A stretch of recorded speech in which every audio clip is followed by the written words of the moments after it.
Hi everyone. So today I want to introduce you Convert.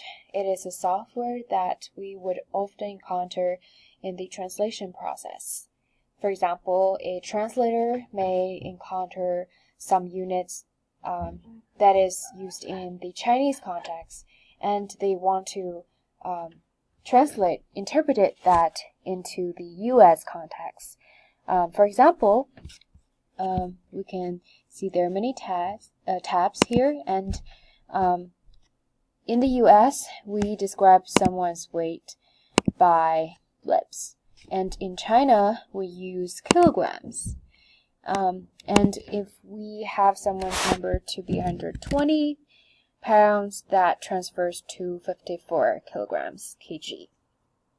And we often encounter distance in the translation context. For example, in the US, we have mile, feet, inch, and yard. But in other parts of the world, we may use kilometer, meter, centimeter, and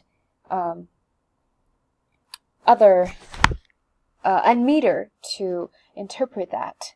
So, for example, we have mile here in the US, and we want to know, how many kilometers that there is in the Chinese context. And if I put in 10 mile, that interpret to be 16 kilometers. And we also have volume, temperature to be chosen from. And if we use Fahrenheit, in the States, for example, today the temperature is 65 Fahrenheit. It actually transferred to be 18 degrees Celsius. And this tool will help translator as well as editors to have a better understanding in the units. And yep, that's it.